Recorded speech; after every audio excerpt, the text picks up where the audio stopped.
바울은 지금 이스라엘의 역사를 이야기하고 있는 것이 아니라 경고를 하고 있는 것입니다. 지금 코앞에서 새로운 일이 일어나고 있다. 참여하지 않으면 놓칠 것이다.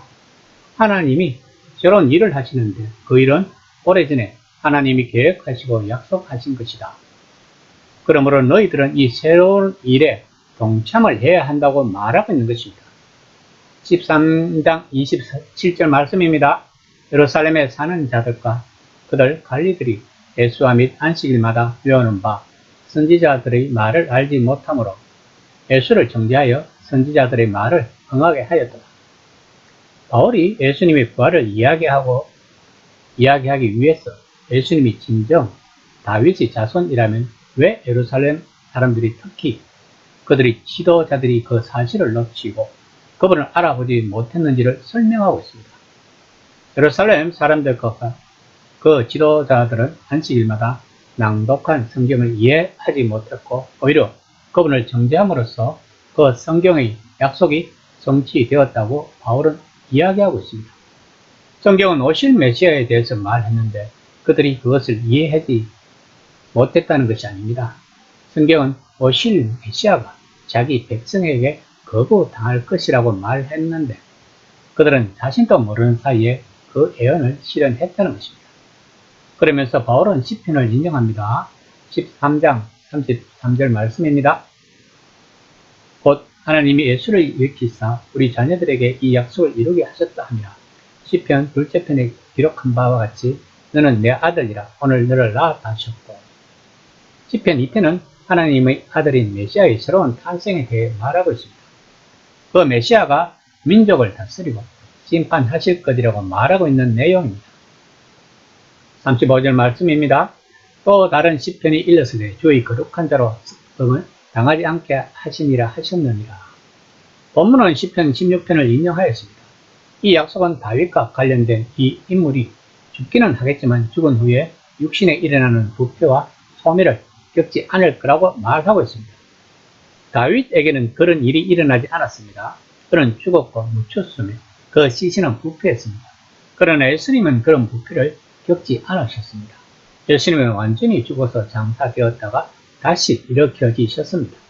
그래서 몸이 부패하지 않았습니다. 바울은 이것이야말로 그분이 정말로 다윗에게 약속된 또한 다윗을 통해 약속된 바로 그분이심을 보여주는 분명한 표지라고 말합니다. 그분을 통해 하나님은 애초부터 이스라엘을 부르신 목적인 새로운 세상의 질서를 펼치신다는 것입니다.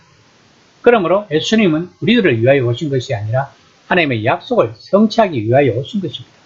이런 예수님을 우리들의 필요로 채워주는 마치 알라딘 요술 램프처럼 사용하고 있다면 한번 진지하게 생각해 보아야 할 것입니다. 그리고 바울은 사도행전 2장에서 베드로가 한 연설에는 나오지 않는 구절을 인용했습니다. 34절에서 다윗의 거룩하고 미쁜 은사를 너희에게 주겠다는 것입니다.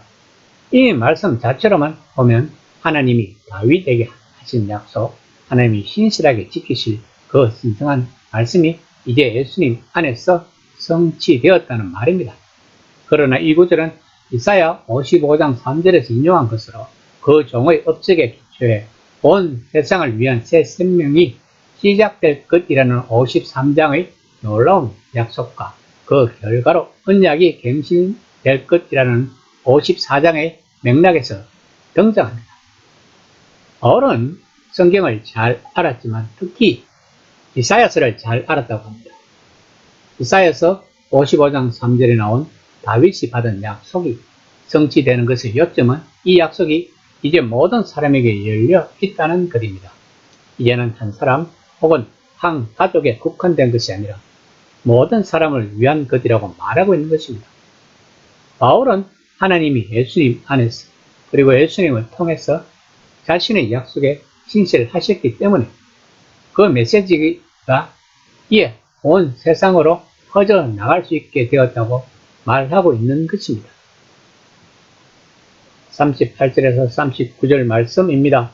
그러므로 형제들아 너희가 알 것은 이 사람을 힘입어 제사함을 너희에게 전하는 이것이며 또 몰세의 율법으로 너희가 어렵다 하심을 얻지 못하던 모든 일에도 이 사람을 힘입어 믿는 자마다 어렵다 하시면 얻는 것이니라.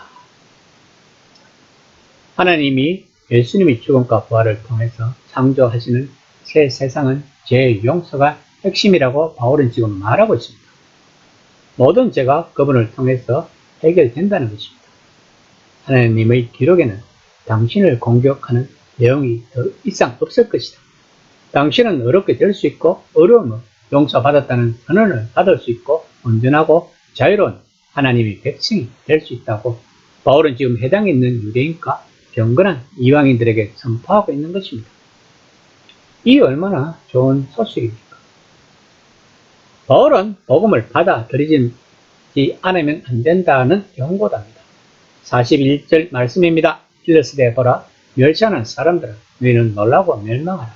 내가 너희들을 당하여 한 일을 행할 것이니 사람이 너희에게 일러줄지라도 도무지 믿지 못할 일이라 하였느니라 하니라.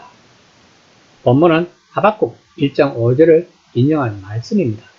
하박국 연자는 바로 그 다음 장에 나오는 다음 장에서 바울이 선언한 것처럼 모든 사람이 믿음으로 어렵게 되는 길이 열릴 것이라고 2장 4절에서 말하고 있습니다. 그러므로 그 길을 놓치지 않게 주의해야 한다고 바울은 설교하고 있습니다. 그러므로 그들이 바울과 바나바를 따라가며 더 이야기해달라는 것은 당연한 것입니다. 43절 말씀입니다. 해당의 모임이 끝난 후에 유대인과 유대교에 귀한 경건한 사람들이 많이 바울과 바나바를 따르니 두 사도가 더불어 말하고 항상 하나님 은혜 가운데 있으라 권하합니다. 바울과 바나바가 하나님의 은혜 안에 머물라고 권면하고 있습니다. 이처럼 복음을 전파하면 사람들이 은혜 안에 머물면 얼마나 좋을까요? 하는 생각이 듭니다. 그러면 하나님의 사역이 굉장히 재밌을 텐데. 그러나 오늘 본문 말씀처럼 우리가 먼저 하나님의 은혜 안에 머물고 그것을 삶으로 나타내야 할 것입니다. 그래야만 믿지 않는 사람들이 하나님의 은혜 안에 머물고 살고 있는 것이 어떤 글인지 알 수 있기 때문입니다. 이 시간 나는 과연 하나님의 은혜 안에 살고 있는지 그리고 그렇게 생각하고 있는지를 한번 생각해보는 시간이 되었으면 합니다.